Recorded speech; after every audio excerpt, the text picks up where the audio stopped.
नमस्कार दोस्तों, मैं आपका राहुल सर स्वागत करता हूं मैथ्स के मैजिक के इस YouTube चैनल पे कि जिसके अंदर आज के सेशन में हम आपके आने वाले गुजकेट एग्जाम के वन शॉट 40 उसी टाइप के क्वेश्चन की प्रैक्टिस करने जा रहे हैं। एक नई शुरुआत कर रहे हैं। आशा रखूंगा कि आप सबका ढेर सारा प्यार हमें और हमारे चैनल को जरूर से मिलेगा। स्टार्ट करते हैं। पहला क्वेश्चन देख रहे हैं।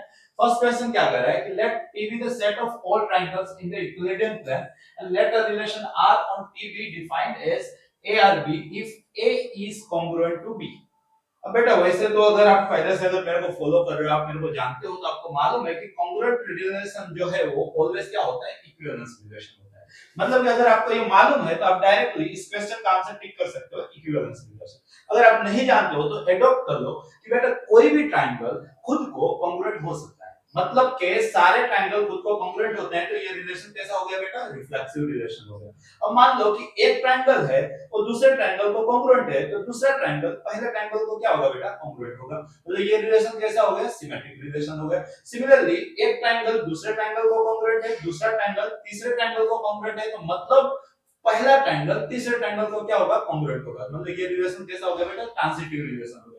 और आप जानते हो कि अगर कोई रिलेशन रिफ्लेक्सिव, सिमेट्रिक और ट्रांजिटिव तीनों प्रॉपर्टी फुलफिल करता है तो उस रिलेशन को अपने गांव में क्या बोला जाता है बेटा, इक्विवेलेंस रिलेशन। इस क्वेश्चन का आंसर मैंने आपको एक्सप्लेन भी किया, साथ साथ आपके माइंड में फिट कर लो कि अगर कॉन्ग्रुएंट रिलेशन पूछा जाए तो कैसा रिलेशन होता है बेटा, इक्विवेलेंस रिलेशन होता है। तो क्या आंसर आएगा इसका, ऑप्शन सी, सबका favourite option C, equivalence relation. Next question की ओर आगे बढ़ते हैं। सेकंड क्वेश्चन है बेटा, देखो ये भी एक अच्छा क्वेश्चन है। यहाँ पे आपको बोला है कि डोमेन के अंदर n एलिमेंट है, कोई डोमेन के अंदर 2 एलिमेंट है और आपको सर्जेक्टिव फंक्शन के नंबर बताने हैं। थोड़ा सा फिल कर लो, फिर तो आप इसका भी आंसर प्रिपेयर कर सकते हो। मान लो कि यहाँ पे 1 2 3 4 ऐसे करके n बंदे हैं और यहाँ पे देखो कोडोमेन के अंदर 2 ही बंदे हैं, a और b। आपको कैसा भी रिलेशन चाहिए, फंक्शन चाहिए, टेक्निकली तो सर्जेक्टिव, राइट। मतलब इसके पास कितनी चॉइस है बेटा, 2 चॉइस है। इसके पास भी कितनी चॉइस है, 2 चॉइस है। इसके पास भी कितनी चॉइस है, 2 चॉइस है। वैसे इसके पास भी कितनी चॉइस है, 2 चॉइस है। तो टोटल कितने फंक्शन बन सकते हैं, तो आप बता सकते हो कि सर 2 लेकिन दिक्कत क्या आएगी कि उसके अंदर से एक फंक्शन ऐसा होगा कि ये सारे बंदे a के साथ कनेक्ट होंगे और एक फंक्शन ऐसा होगा कि ये सारे बंदे b के साथ कनेक्ट होंगे। उस सिनेरियो में ये फंक्शन के अंदर रेंज और कोडोमेन मिसमैच होते हैं और रेंज और कोडोमेन मिसमैच होते हैं तो ऑन टू मतलब सर्जेक्शन के अंदर नहीं गिना जाता है। आपको सर्जेक्शन पूछा है तो टोटल फंक्शन कितने बन रहे थे, 2n। उसके अंदर दुविधा कितने फंक्शन में थी, 2 फंक्शन में, और 2 फंक्शन ऐसे थे कि जिसके अंदर सर्जेक्शन यहां पे कैंसिल आउट हो जाता था। तो टोटल सर्जेक्टिव फंक्शन कितने होंगे बेटा, 2n-2। कितने होंगे बेटा, 2n-2। तो करेक्ट आंसर क्या आएगा इसका, 2n-2। फेमस क्वेश्चन है, आपके माइंड में फिट होना चाहिए कि अगर डोमेन में n एलिमेंट है, कोडोमेन में 2 एलिमेंट है और आपको नंबर ऑफ ऑनटू फंक्शन या तो नंबर ऑफ सर्जेक्टिव फंक्शन पूछ रहे हैं, तो क्या आंसर आएगा, 2n-2। लो राइट। नेक्स्ट क्वेश्चन की ओर आगे बढ़े। थर्ड क्वेश्चन है, ये भी बहुत फेमस क्वेश्चन है। एक आपको यहाँ पे फंक्शन बेटा डिफाइन करके रखा है, x² - 4x + 5, और बेटा आपको इसकी रेंज पूछी है। क्वाड्रेटिक फंक्शन की रेंज हम स्टैंडर्ड 11 से सीखते आते हैं। क्या करने का होता है, परफेक्ट स्क्वायर बनाने का होता है। यहाँ पे थोड़ा सा फिल कर लो, f(x) है आपके पास x² - 4x + 5। परफेक्ट स्क्वायर 1/4 होता है, मतलब कि आप यहाँ पे परफेक्ट स्क्वायर डेवलप करोगे तो x² - 4x + 4 + 1। तो बेटा इसकी वजह से ये क्या हो गया, x - 2 का स्क्वायर + 1। अब हम लोग जानते हैं कि कोई भी स्क्वायर होता है वो क्या होता है, ग्रेटर देन इक्वल टू 0। तो उसमें आप 1 ऐड करोगे तो ओवरऑल ये फंक्शन क्या है, ग्रेटर देन इक्वल टू 1। मतलब कि इसकी रेंज क्या होगी बेटा, a क्या 1 से बड़ी। मतलब क्या लिखा जाएगा, close interval 1 to infinity। infinity written as always in open interval, right। तो करेक्ट आंसर यहाँ पे क्या होगा बेटा, ऑप्शन बी। नेक्स्ट क्वेश्चन पर आगे बढ़े। अगला क्वेश्चन देखते हैं क्या है, the domain of function cos inverse 2x - 1। इसका बेटा आपको डोमेन बताना है, राइट। तो आपको सिखाया गया है कि cos इनवर्स के अंदर बैठने का अधिकार किसके पास है, जो चीज -1 और 1 के बीच में लाई करती है। -1 हो सकता है, 1 हो सकता है। तो क्वेश्चन के आंसर की शुरुआत कहां से होनी चाहिए बेटा, -1 less than equal to 2x - 1 less than equal to 1। Domain मतलब कि x की वैल्यू पूछिए, तो पहला काम आपको क्या करना है, 1 ऐड कर देना है। जैसे आप 1 ऐड करते हो, ये क्या हो गया 0, ये क्या हो गया बेटा 2x, ये क्या हो गया बेटा 2। अब क्या करना है, x को अकेला करने का मतलब क्या करना पड़ेगा बेटा, डिवाइड बाय 2। आप 2 से जैसे डिवाइड करोगे 0 less than equal to x less than equal to 1, तो मतलब कि बेटा क्या मिला आपको, x belongs to close interval 0 से 1। तो क्या आंसर आएगा, ऑप्शन ए। अगले क्वेश्चन की ओर आगे बढ़े। नेक्स्ट क्वेश्चन है, इंपॉर्टेंट क्वेश्चन है। मान के चलो कि जो 40 क्वेश्चन आपके आने वाले गुजकेट के अंदर से आएंगे उसके अंदर एक क्वेश्चन इस मेथड का जरूर से होगा। अगर आप पहले से मेरे को जानते हैं तो इस मेथड का मैंने नया नाम खुद का नाम रखा था TCI। देखो यहाँ पे फिल करो, ट्रिग्नोमेट्री है, कांस्टेंट है और इनवर्स ट्रिग्नोमेट्री है। इस टाइप के क्वेश्चन के अंदर तरीका क्या बताते हैं, इनवर्स ट्रिग्नोमेट्री को थीटा मान लो, आपका काम हो जाएगा। मतलब ये शुरुआत कहां से करोगे बेटा, यहाँ पे tan इनवर्स 0.75 को हमने थीटा बोला, मतलब दोनों से 10 लगा लें तो 0.75 का क्या मतलब हुआ 3/4, वो आपका क्या हो गया tan थीटा। अब देखो आपको पूछा क्या है, आपको पूछा है sin 2 थीटा। क्या पूछा है, sin 2 theta. sin 2 theta in the form of tan theta 11 से आप लोग पढ़ के आते हो, क्या होता है तो 2t by 1 plus t square, और t के बदले क्या सब्स्टिट्यूट करना है यहाँ पे 3/4, यहाँ पे सब्स्टिट्यूट करते हैं तो 2 टाइम 3/4 ओवर 1 प्लस 9/16। यहाँ पे एलसीएम लेते हैं तो 16 प्लस 9 कितना हो गया 25, डाउन का डाउन हो गया 4 4 जा 16, तो यहाँ 4 3 जा 12 2 जा 24। अब दोनों को 4 से मल्टीप्लाई कर दें तो 96/100, क्या आंसर है बेटा 0.96। तो क्वेश्चन का करेक्ट आंसर क्या है, सबका फेवरेट ऑप्शन सी। अगले क्वेश्चन की ओर आगे बढ़े, नेक्स्ट क्वेश्चन देखते हैं। ये बहुत जाना पहचाना क्वेश्चन है। आपको tan inverse x plus tan inverse y 4π/5 लेके रखा है और पूछ क्या लिया है cot inverse x plus cot inverse y। आपको एक बेसिक सा कन्वर्जन आता होना चाहिए, कौन सा, तो भाई tan inverse x plus cot inverse x क्या होता है π/2, राइट। तो उस कांसेप्ट के हिसाब से आपको गिवन क्या था, तो tan inverse x plus tan inverse y is equal to 4π/5। अब आप क्या करोगे, tan इनवर्स x को क्या लिखोगे π/2 minus cot inverse x। Similarly tan inverse y को क्या लिखोगे π/2 minus cot inverse y is equal to 4π/5। अब समझिएगा π/2 क्या हो गया पाई, वो चीज इधर है तो माइनस 4π/5 इज इक्वल टू, ये उस साइड गया तो क्या बचा आपके पास cot inverse x plus cot inverse y, right. यही तो आपको पूछा है। यहाँ पे जस्ट आप सिंपलीफाई कर लो तो 5π माइनस 4π तो क्या हो गया बेटा π/5। तो करेक्ट आंसर क्या है इस क्वेश्चन का π/5। नेक्स्ट क्वेश्चन पे आगे बढ़े, अगला क्वेश्चन देखते हैं। देखो ये भी बहुत जाना पहचाना क्वेश्चन है। आपको एक मैट्रिक्स A डिफाइन है 1 ओवर पाई इस फॉर्म में, सिमिलरली एक दूसरा मैट्रिक्स भी डिफाइन है B = 1 पाई। अब आपको क्या पूछा है बेटा A माइनस B, ध्यान से समझिएगा। आप A माइनस B जनरेट करने जा रहे हैं तो दोनों में 1 पाई है तो आपने वो 1 पाई कॉमन ले लिया, तो यहाँ पे क्या बचा, आपको दो मैट्रिसेस का सब्ट्रैक्शन करना जरूर आता होगा। तो फर्स्ट एलिमेंट क्या है यहाँ पे, तब देखिए sin इनवर्स पाई x minus minus plus cos inverse पाई x। सिमिलरली 1 2 एलिमेंट आप जनरेट कीजिए तो क्या जनरेट होगा यहाँ पे tan inverse x by pi minus tan inverse x by pi, done है। वैसे ही 2 1 एलिमेंट जनरेट कीजिए तो यहाँ पे क्या बचेगा sin inverse x by pi minus sin inverse x by pi, and 2 2 element generate करोगे तो क्या जनरेट होगा cot इनवर्स पाई x minus minus plus tan inverse पाई x, राइट। अब हम लोग जानते हैं कि sin inverse plus cos inverse क्या होता है बेटा π/2, सेम है कट गए 0, सेम है कट गए 0। cot inverse plus tan inverse क्या होगा π/2, मतलब कि बेटा 1/पाई यहाँ पे बना π/2, यहाँ पे बना 0, यहाँ पे बना 0, यहाँ पे बना π/2। तो आप π/2 कॉमन ले लो तो आपके पास 1/पाई था, आपने π/2 कॉमन ले लिया तो क्या बचा 1001, जिसको हम क्या बोलते हैं i, पाई से पाई कट गया तो आपका आंसर क्या आया 1/2i। क्या करेक्ट आंसर है इसका 1/2i, option D. Next question पर आगे बढ़े, अगला क्वेश्चन देखो। यहाँ पे एक मैट्रिक्स आपको दे के रखा है और वो किस टाइप का मैट्रिक्स है वो आपको पूछा है, मतलब क्या हल्का फुल्का थियोरेटिकल क्वेश्चन। अगर आप हरी सब्जी खा के आए हो, अब देख रहे हो यहाँ पे जो डायगोनल एलिमेंट है बेटा वो किससे सजे हैं, जीरो से।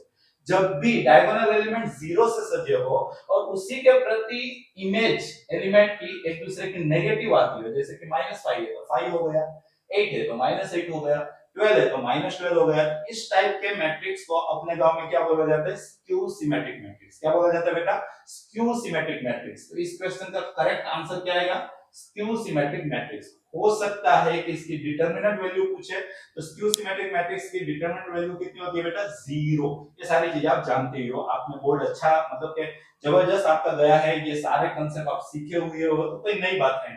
बुझ के एक आसान एग्जाम है, पहले तो ये चीज आप अपने माइंड में लोड कीजिए। अगले क्वेश्चन पे आगे बढ़ते हैं। नेक्स्ट क्वेश्चन है, यहाँ पे देखो A and B are matrices of same order। A और B दोनों का ऑर्डर सेम है। क्या पूछा आपको? आपको पूछे AB dash minus BA dash किस टाइप का मैट्रिक्स होगा? इस टाइप का क्वेश्चन भी एक्सपेक्टेड है। तो जिसका कैरेक्टरिस्टिक पूछे उसका नया नाम रख दो। पहला काम क्या करो, let C is equal to AB dash minus BA dash. अब आप ऑप्शन देख रहे हो तो सिमेट्रिक स्क्यू सिमेट्रिक टाइप का ऑप्शन है यहाँ पे, तो आपको क्या करना पड़ेगा? Transpose both side. आप जैसे ही ट्रांसपोज करोगे तो आपको यहाँ पे AB dash minus BA dash का ट्रांसपोज, सबसे पहले माइनस में ट्रांसपोज क्या होता है? डिस्ट्रीब्यूट हो जाते हैं। मतलब क्या बनेगा यहाँ पे?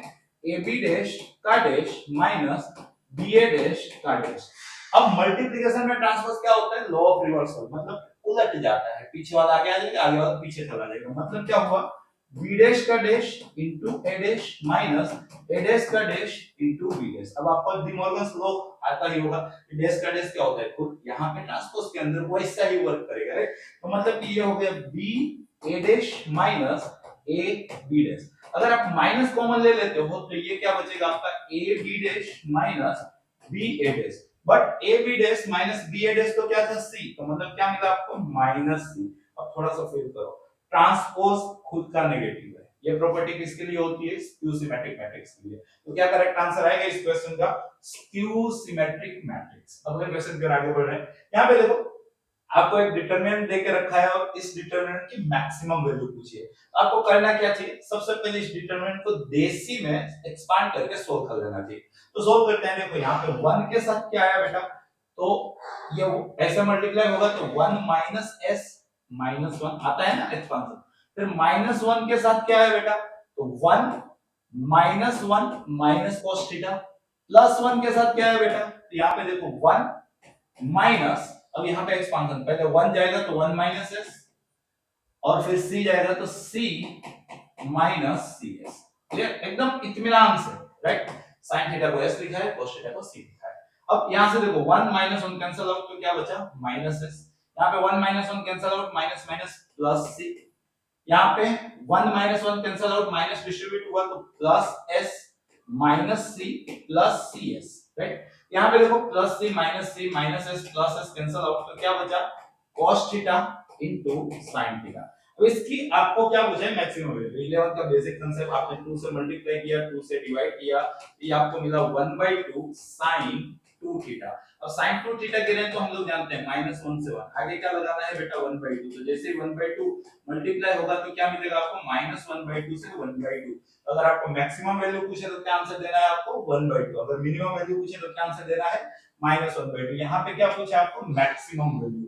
क्या आंसर आएगा इसका? 1/2। समझ में तो आ रहा है ना? देखो फर्स्ट सेशन है यहाँ पे, मतलब काफी कुछ नर्वसनेस भी रहती है, बट ट्राई करता हूँ कि आपको मतलब कि बेसिकली सारे कांसेप्ट सिखा दिया जाए। नेक्स्ट क्वेश्चन पे आगे बढ़े। क्वेश्चन नंबर 11 क्या कह रहा है? There are two values of a की भाई दो वैल्यू है, व्हिच मैक्स डिटरमिनेंट, जिसकी वजह से इस डिटरमिनेंट की वैल्यू 86 आ गई है। तो सम ऑफ द नंबर, तो जो a की जो दो वैल्यू है उसका सम कितना होगा?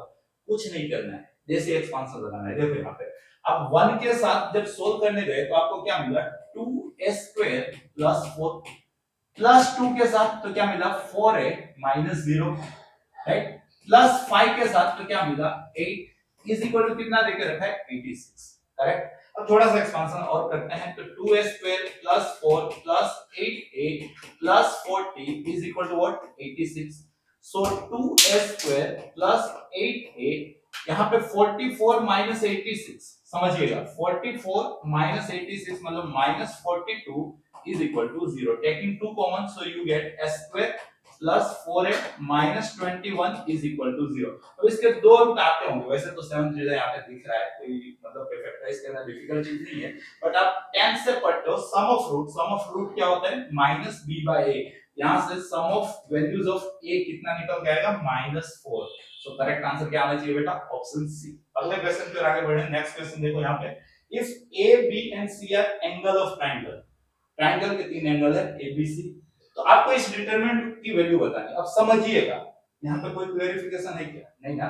तो आपके पास पूरा फ्रीडम है, आप उस ट्रायंगल को एज्यूम कर सकते हो अगर क्वेश्चन जब से सोल्व करना, बाकी विपरीत मेथड में प्रोजेक्शन फॉर्मूला से होगा, लेकिन अपने को तो क्या है, आंसर लाने में मतलब कोई फोकस है। तो मैंने क्या किया, कोई क्लेरिफिकेशन नहीं है, तो ए बी सी तीनों को बेटा 60 डिग्री मतलब तो पाई बाय 3 मान दिया, डन। तो जिसकी वैल्यू पूछी है वो डिटरमिनेंट क्या बना, तो -1 cos 60 आपको आना चाहिए 1/2 1/2, यहाँ पे भी 1/2, ये -1, ये 1/2, ये 1/2, ये 1/2 और ये -1। या तो आप एक्सपांशन लगा लो, या तो आप क्या करो कि फर्स्ट रो में आप तीनों रो का सम करो, थोड़ा सा अगर प्रॉपर्टी आती हो तो। इसकी वजह से क्या होगा, आप सोचो यहाँ पे इन दोनों का सम -1 प्लस 1/2 1/2 क्या जनरेट हुआ 0, 1/2 -1 प्लस 1/2 क्या जनरेट हुआ 0, 1/2 1/2 -1 क्या जनरेट हुआ 0। फिर यहाँ पे जो कुछ भी बचा, अब आपको मालूम है कि डिटरमिनेंट की कोई कंप्लीट रो या कंप्लीट कॉलम 0 से बनी हो, उसका क्या आंसर आता है 0। तो क्वेश्चन का करेक्ट आंसर क्या है 0। याद रखना बेटा, जब मैं पढ़ता था तब मेरे टीचर ने मेरे को सिखाया था कि अगर कोई एंटिक डिटरमिनेंट का क्वेश्चन आता है, ऑप्शन 0 है, तो मेजॉरिटी चांस है कि उस क्वेश्चन का आंसर क्या है बेटा 0। तो चाहो तो मतलब ना समझ में आए तो ये टेक्निक आप अप्लाई कर सकते हो। अगले क्वेश्चन की ओर आगे बढ़ रहे हैं। यहाँ पे देखो, हर टीचर अपने क्लासरूम में ये कंसेप्ट जरूर से सिखाता है कि भाई मॉड्यूलस फंक्शन का ग्राफ कैसा होता है, वी टाइप का, राइट। मतलब आप देखो कि अगर आप ग्राफ ड्रॉ कर रहे हो मॉड्यूलस का, आपको पेन उठाने की जरूरत नहीं है, मतलब कि without dropping your pen you can easily draw your modulus function graph, right. तो मतलब कि modulus function is continuous everywhere. Modulus function जो है वो आर पे, सारे रियल नंबर पे क्या होता है बेटा, कंटीन्यूअस होता है।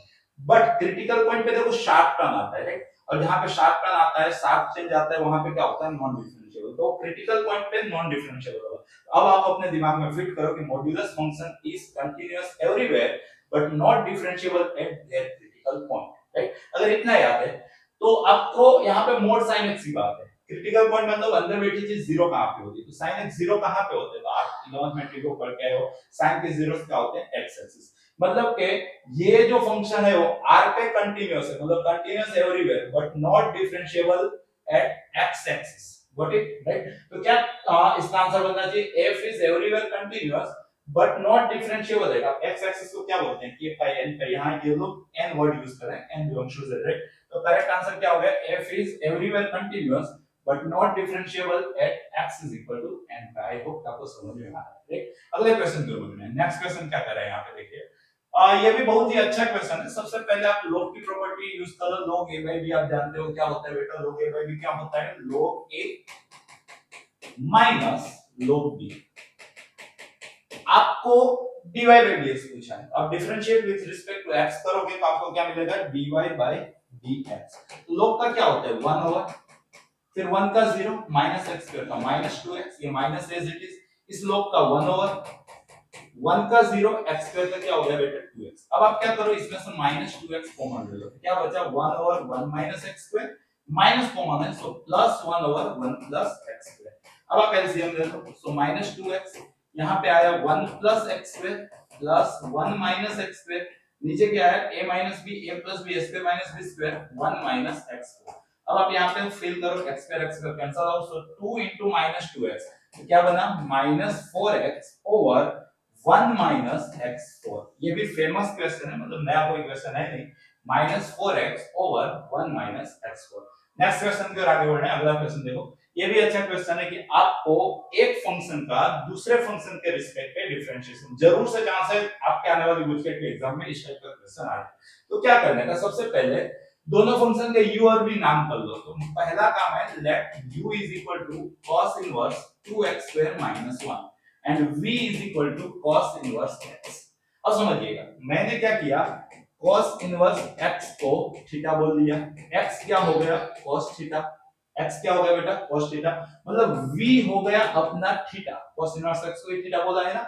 उसी हिसाब से u क्या हो गया, तो cos इनवर्स यहाँ पे 2 cos स्क्वायर थीटा माइनस 1, मतलब कि बेटा cos इनवर्स cos 2 थीटा, मतलब कि क्या हो गया 2 थीटा। तो आपका क्वेश्चन आसान हो गया, क्या पूछा है 2 थीटा का थीटा के रिस्पेक्ट पे डिफरेंशिएशन, मतलब आपके क्वेश्चन में du by dv पूछा है, u is depending on theta as well as v is depending on theta, so differentiation of parametric equation du by dv कैसे खोजा जाएगा, du by d theta upon dv by d theta। तो 2 theta का theta के respect पे differentiation क्या होता है 2, और थीटा का थीटा के रिस्पेक्ट पे डिफरेंशिएशन क्या होता है 1।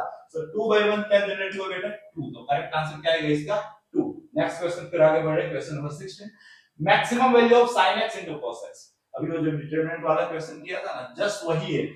इसके अंदर जो एग्जामिनर है वो सोच रहा है कि बंदा मैक्सिमा मिनिमा का एल्गोरिथम लगाएगा, बट उनको मालूम नहीं है कि हमारे बंदे तो भाई 11 से 3 एकदम जबरदस्त पढ़ के आते हैं, पढ़ के आए हो ना।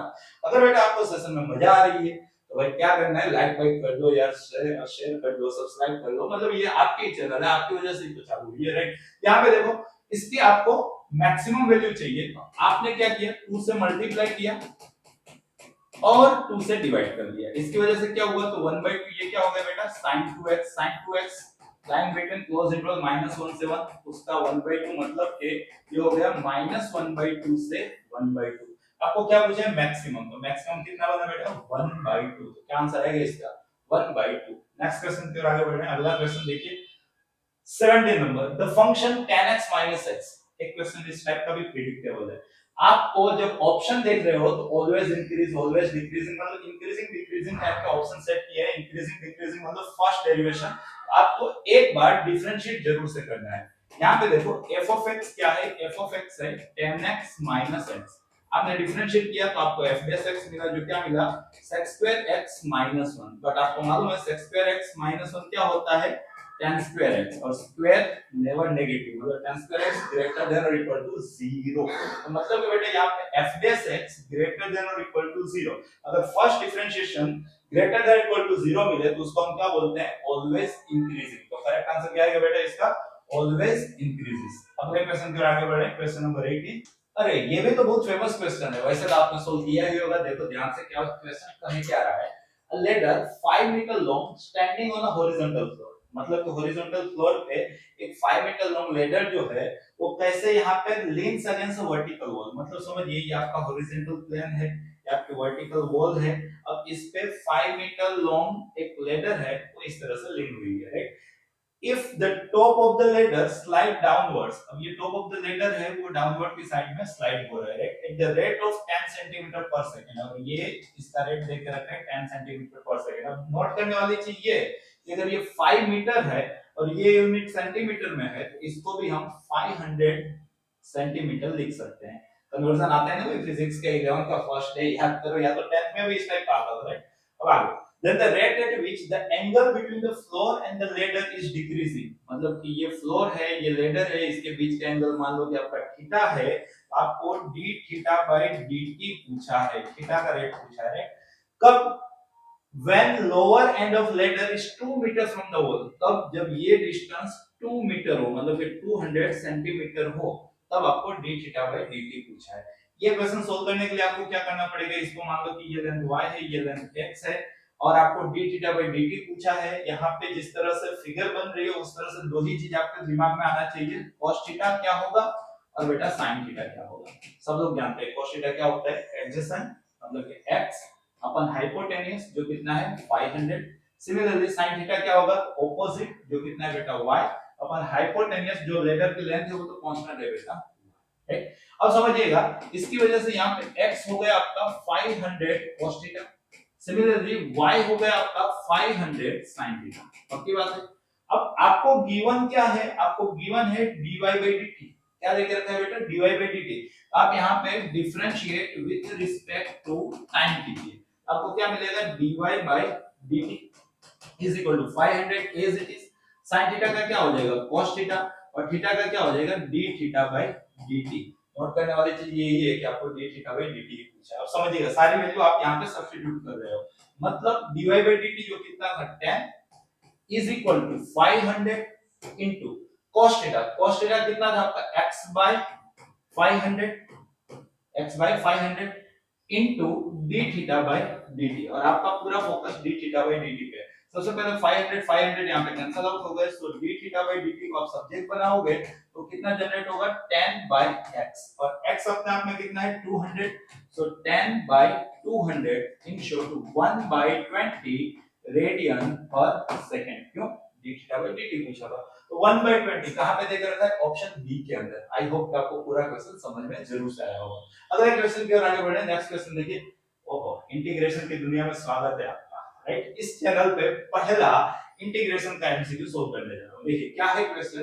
तो आपको integration of cos 2x cos 2 theta upon cos x cos theta, बहुत ही फेमस क्वेश्चन है, आपको पूछा है। समझिएगा, कभी ना कभी 11th में अगर आपने पढ़ाई पे ध्यान दिया होगा तो cos डबल को 2 cos स्क्वायर सिंगल -1 जरूर से लिखा होगा। माइनस सिमिलरली ये भी क्या हो जाएगा 2 cos स्क्वायर थीटा -1। अपन क्या पूछे आपको cos x cos थीटा। अब यहाँ पे आपका dx वाला है, -1 कैंसिल आउट हो, तो अब क्या बचा है आपके पास न्यूमरेटर में 2 cos square x -2 cos square theta, taking 2 common, so you get cos square x cos square theta upon cos x cos theta। अब याद करो, बचपन में मैडम जी आपको सिखाती थी, वही गोरी मैडम जी क्या सिखाती थी, a square minus b square क्या होता है, a minus b, a plus b, नीचे क्या देकर रखा है a minus b, so a minus b cancel out, so 2 as it is, यहाँ पे क्या बचा है a plus b, मतलब cos x plus cos theta dx, right?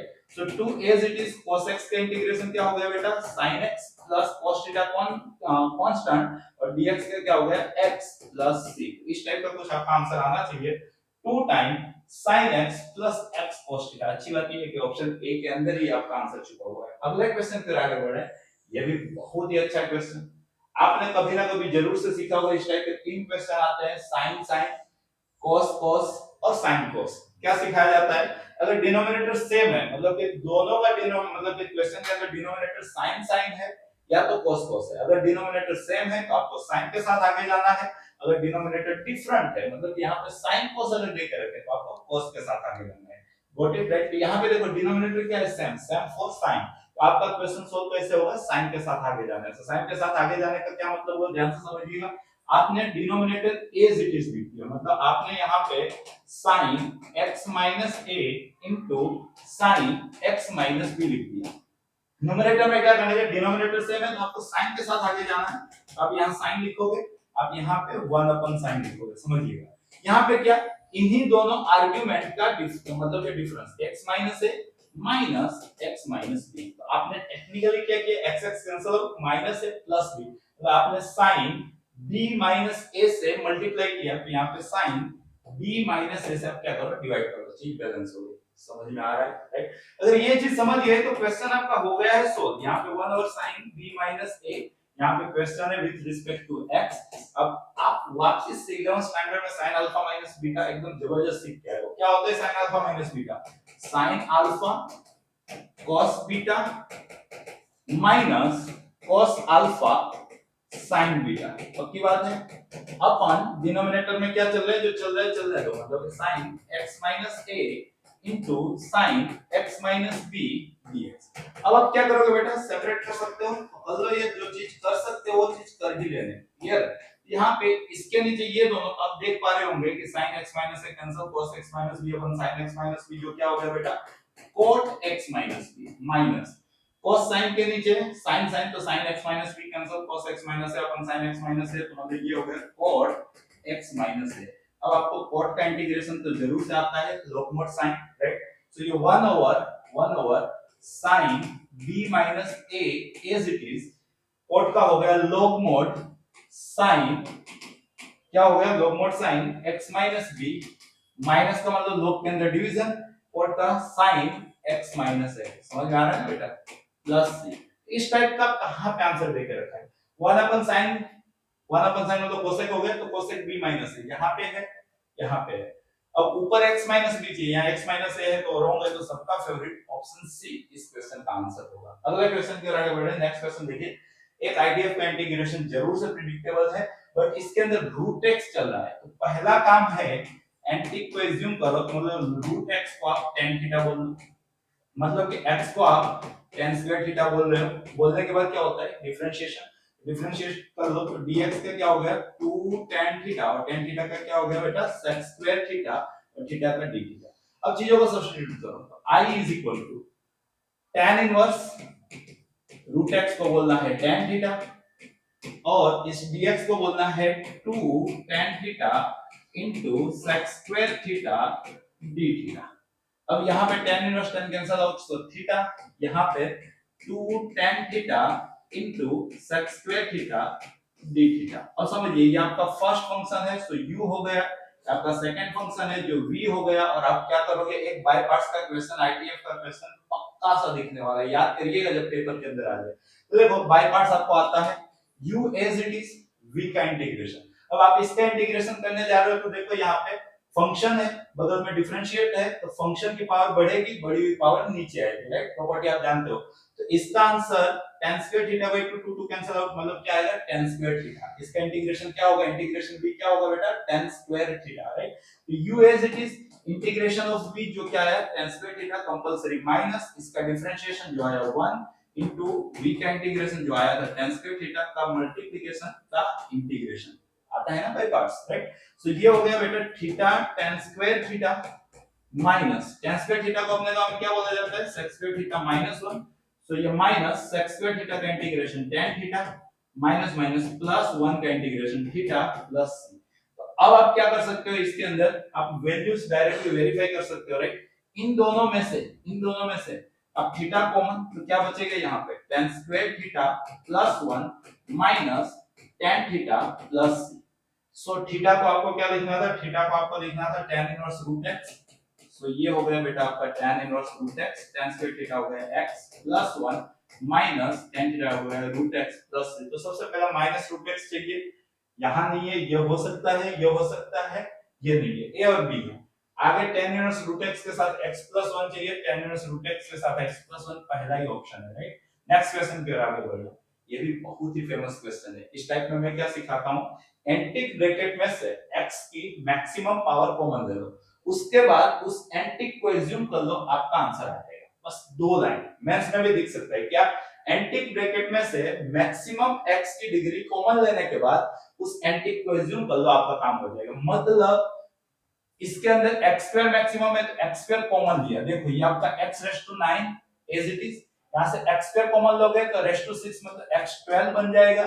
यहाँ पे क्या बचेगा 4 plus x raise to minus 2 raise to 6 dx। भाई कॉमन तो लेना आता है ना, अगर ये आया तो समझिएगा x9 x12 तो मतलब ये x रेज़ टू माइनस 3 अपन 4 plus x raise to minus 2 dx। अब इस एंटिक को मतलब के बेटा 4 plus x raise to minus 2 को t बोल लो, एज्यूम करने के बाद क्या होता है डिफरेंशिएट करो, minus 2 x raise to minus 3 dx क्या हो गया बेटा dt। x raise to minus 3 dx को माइनस हाफ dt हम बोल सकते हैं, आप भी बोल सकते हो, अपन यहाँ पे डिग्री चल रही थी 6 पे, अपन t रेज़ टू 6 क्योंकि इसी को तो t बोले हैं, राइट। सो ये minus half t raise to minus 6 dt, t raise to minus 6 का क्या होगा, t raise to minus 5 by minus 5 तो minus minus plus, so 1 by 10 t raise to minus 5 plus इस टाइप का, और t के बजाय आपको ये चीज लिखनी है, तो 1 बाय 10 होना चाहिए सबसे पहले, यहाँ नहीं है, यहाँ नहीं है, यहाँ नहीं है, एक ही ऑप्शन में है, ठीक है आपका आंसर। अगले क्वेश्चन पे आगे बढ़े, नेक्स्ट क्वेश्चन देखो, ये भी अच्छा क्वेश्चन है। सबसे पहले कुछ आए ना आए, भाई बेबी को जैसे बेस पसंद है वैसे 1 को cos पसंद है, तो यहाँ पे 1 प्लस cos डबल क्या होता है 2 cos के सिंबल, ये जरूर से आना चाहिए। यहाँ पे dx, यहाँ पे हो गया 2 cos स्क्वायर x, डन। सो ये कांस्टेंट आ गया, ये आपका माइनस पाई बाय 4 से pi by 4, 1 by cos square हम क्या बोल सकते हैं sec स्क्वायर x dx।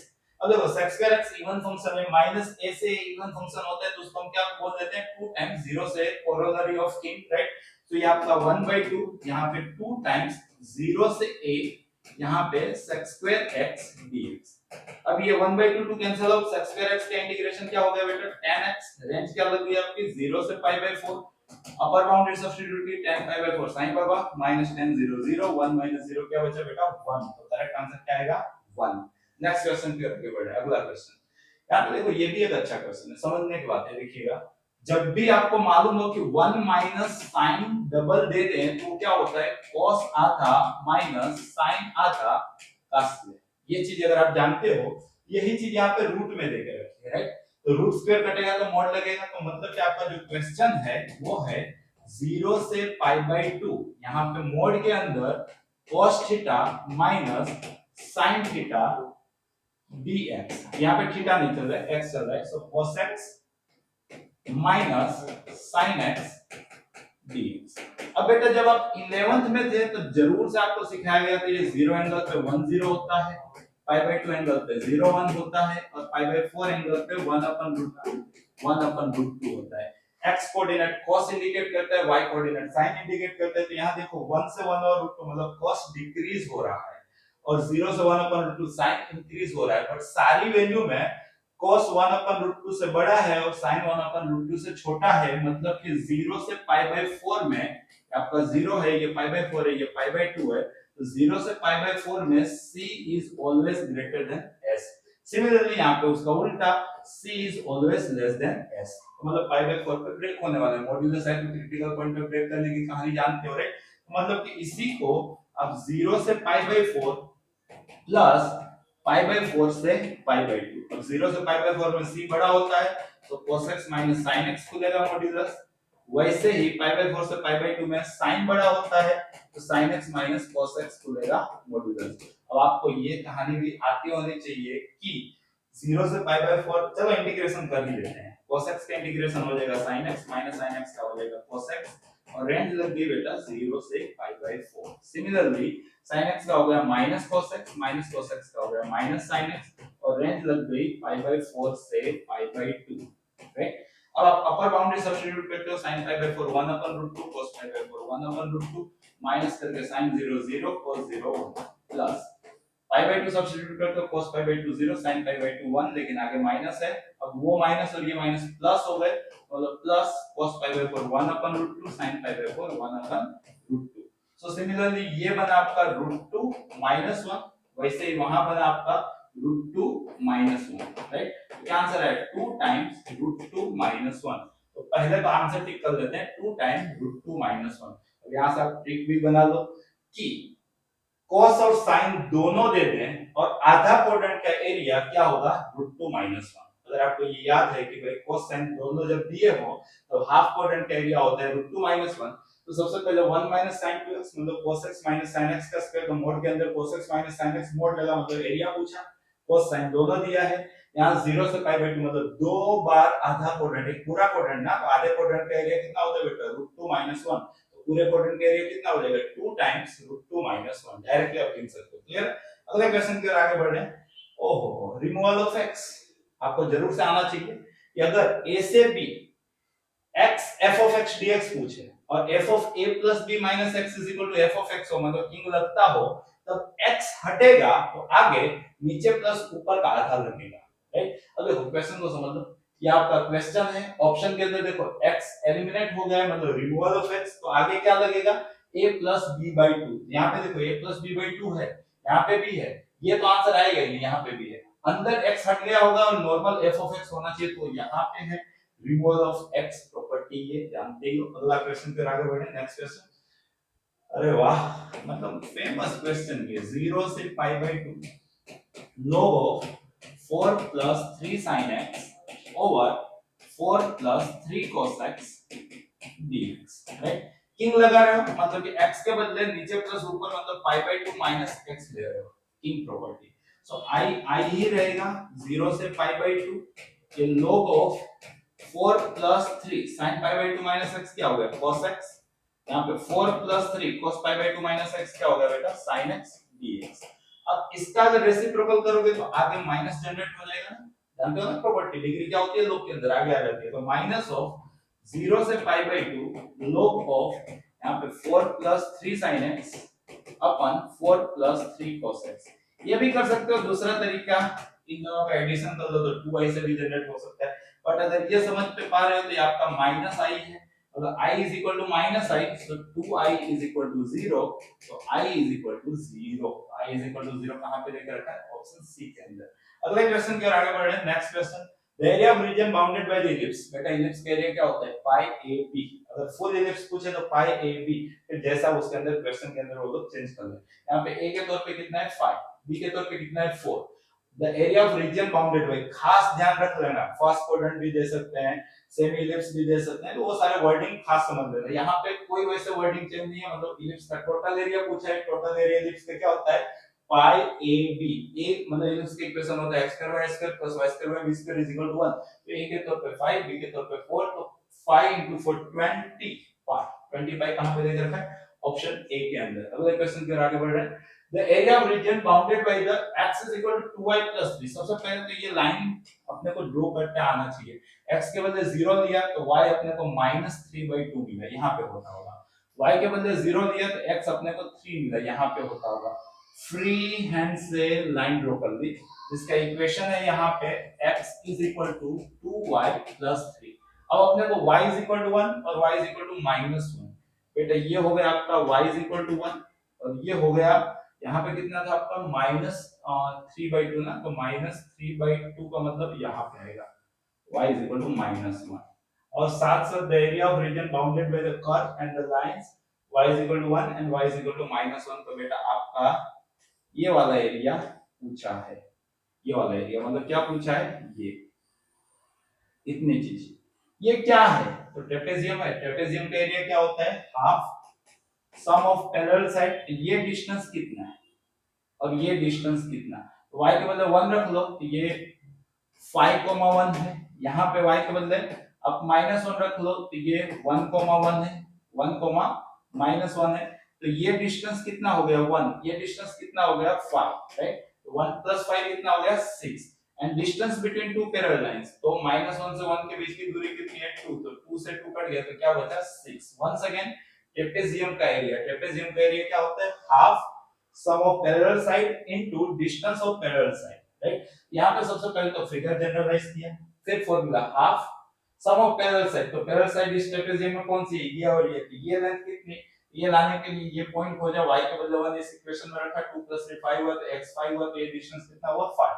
वैसे ये डिस्टेंस खोजने के लिए इस इक्वेशन में y को -1 रखा, तो -2 + 3 तो 1, ये डिस्टेंस हुआ 1। तो सम ऑफ पैरेलल साइड मतलब 5 + 1 क्या लिखा 6 into distance of two parallel side. तो ये दोनों के बीच का डिस्टेंस, ये y = -1 है, ये y = 1 है, तो ये डिस्टेंस कितना हुआ 2, 2 से 2 कट गया तो क्या बचा 6। नेक्स्ट क्वेश्चन, इंटीग्रेटिंग फैक्टर जरूर से आएगा बेटा, थोड़ा सा ध्यान से समझो।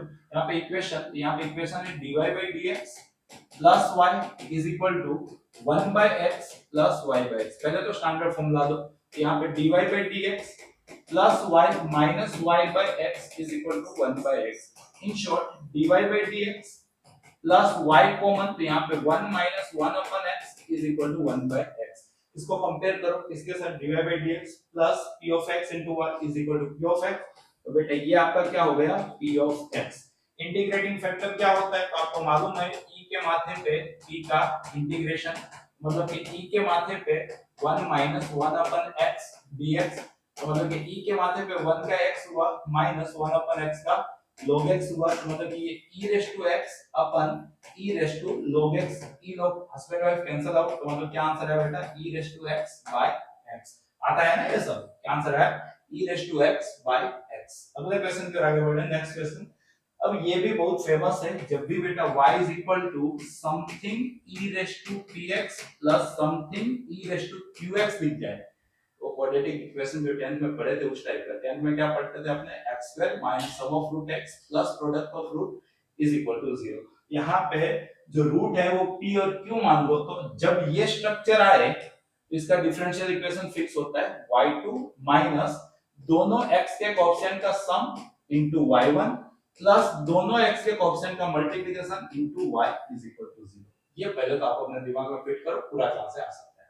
अगर आपको ये चीज आ गई तो यहाँ पे आपको देकर रखा है y is equal to a e⁻mx plus b e⁻−mx, तो क्या होना चाहिए बेटा y2 minus m plus minus m into y1 plus m into minus m y is equal to 0। ये तो कैंसिल आउट हो गया, तो y2 minus m² y is equal to 0। तो y2 minus m² y is equal to 0। Next question के आगे बढ़ना है, अगला क्वेश्चन ये भी अच्छा क्वेश्चन है, थोड़ा सा समझिएगा।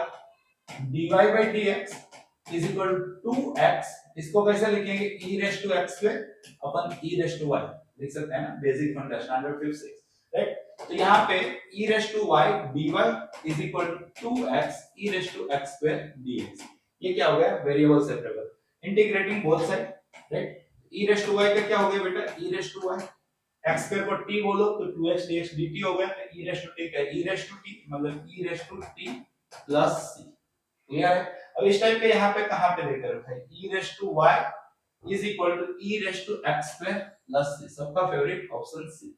अगले क्वेश्चन की ओर आगे बढ़े, नेक्स्ट क्वेश्चन देखो, मॉड a4 है, आपको -3 less than equal to lambda less than equal to 2 देकर रखा है, आपको mod of lambda into a vector पूछा है। सबसे पहले डिस्ट्रीब्यूटिव प्रॉपर्टी मतलब mod lambda into mod a vector, but mod of a कितना है 4, तो आपको पूछा है 4 टाइम मॉड लैम्बडा।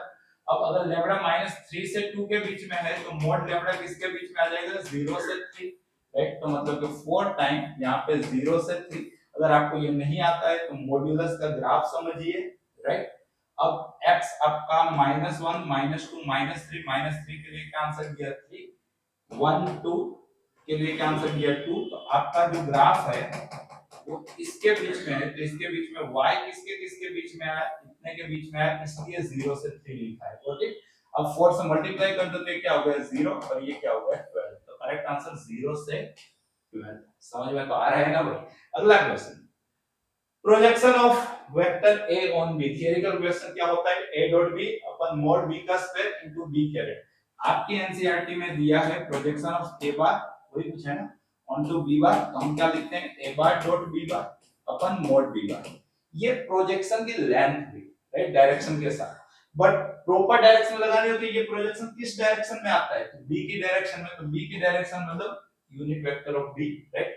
मतलब कि ये a dot b upon mod b, और यूनिट वेक्टर कैसे लिखा जाता है, vector divide by its own modulus. तो क्या मिलेगा a dot b upon mod b का स्क्वायर इनटू b बार। तो ऐसा कहां पे a dot b upon mod b। अच्छा, आपको वेक्टर नहीं पूछा है तो बस यही पूछा है तो आपका आंसर यही है।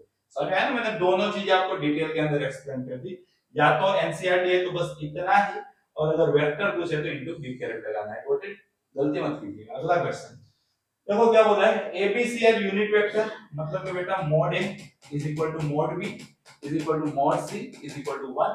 अब आपको साथ साथ गिवन है कि a plus B plus C is equal to 0 vector taking modulus both side, mod mod square भी कर लिया। अब ये फॉर्मूला आपको जरूर से आती होनी चाहिए, क्या होता है सर, पहले का स्क्वायर प्लस दूसरे का स्क्वायर प्लस तीसरे का स्क्वायर प्लस 2 टाइम पहला डॉट दूसरा प्लस दूसरा डॉट तीसरा प्लस तीसरा डॉट पहला इज इक्वल टू 0 का मॉड कितना होगा बेटा 0।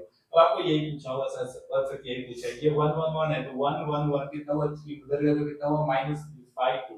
क्या आंसर है बेटा -3/2। कहां पे देके रखा है, ऑप्शन सी के अंदर। तो क्या आंसर हुआ -3/2, के बीच में है इसलिए 0 से 3 लिखा है। ओके, अब 4 से मल्टीप्लाई कर दो तो ये क्या हो गया 0 और ये क्या हो गया 12। तो करेक्ट आंसर 0 से 12। समझ में तो आ रहा है ना भाई?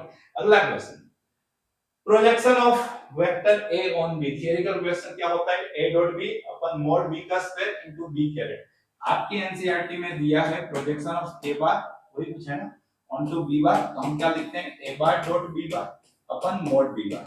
ये प्रोजेक्शन की लेंथ हुई, राइट, डायरेक्शन के साथ, बट प्रॉपर डायरेक्शन लगानी होती है, ये प्रोजेक्शन किस डायरेक्शन में आता है, तो b की डायरेक्शन में, तो b की डायरेक्शन मतलब unit vector of b, right? मतलब कि ये a dot b upon mod b, और यूनिट वेक्टर कैसे लिखा जाता है, vector divide by its own modulus. तो क्या मिलेगा a dot b upon mod b का स्क्वायर इनटू b बार। तो ऐसा कहां पे a dot b upon mod b। अच्छा, आपको वेक्टर नहीं पूछा है तो बस यही पूछा है तो आपका आंसर यही है। समझ में आया ना? मैंने दोनों चीजें आपको डिटेल के अंदर एक्सप्लेन कर दी, या तो एनसीईआरटी है तो बस इतना ही, और अगर वेक्टर पूछे तो इनटू b कैरेट लगाना है। ओके, गलती मत कीजिएगा। अगला क्वेश्चन देखो क्या बोल रहा है, एबीसी आर यूनिट वेक्टर, मतलब कि बेटा mod A is equal to mod B is equal to mod C is equal to 1।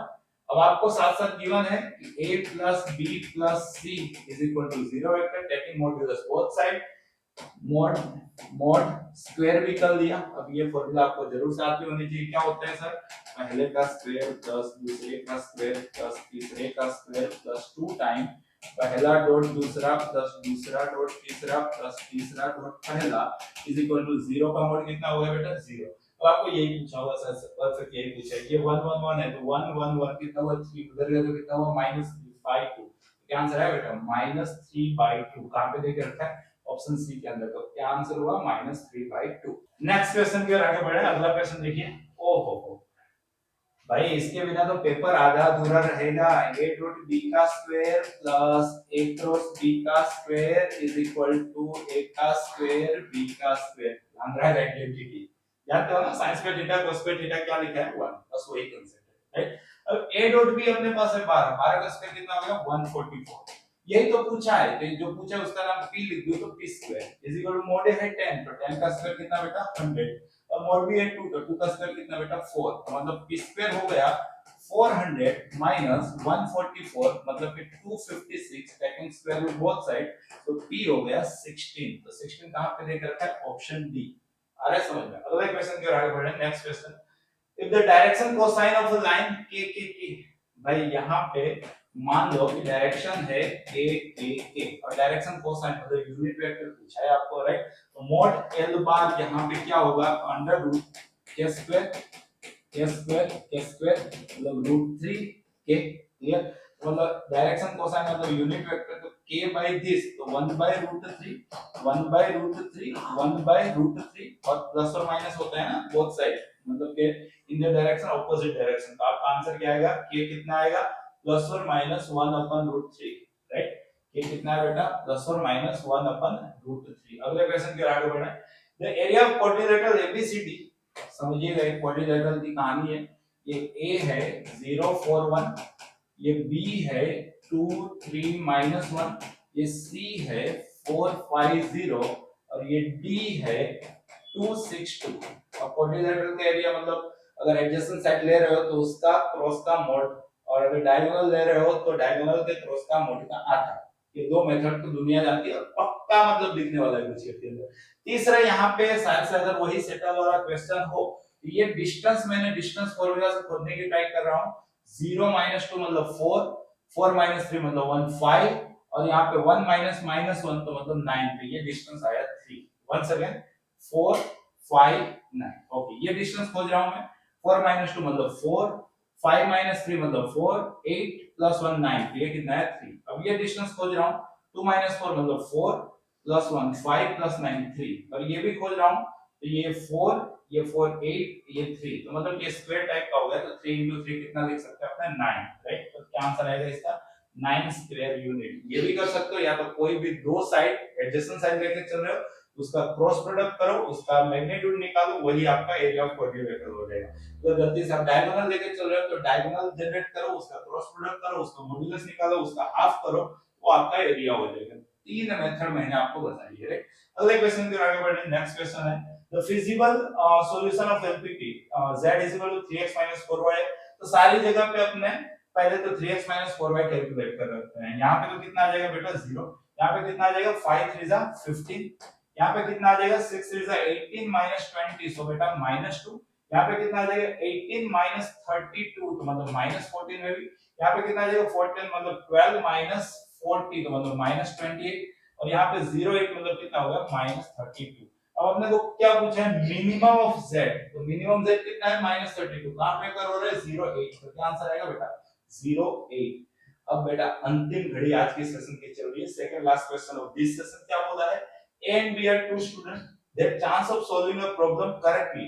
मान लो कि a एकदम सही से प्रॉब्लम सोल्व कर ले, वो 1/3 है, b सही से प्रॉब्लम सोल्व कर ले, वो 1/4 है। तो मान लो कि a मिस्टेक कर रहा है तो कितना होगा बेटा 2/3, अगर बी मिस्टेक कर रहा है तो कितना होगा बेटा 3/3।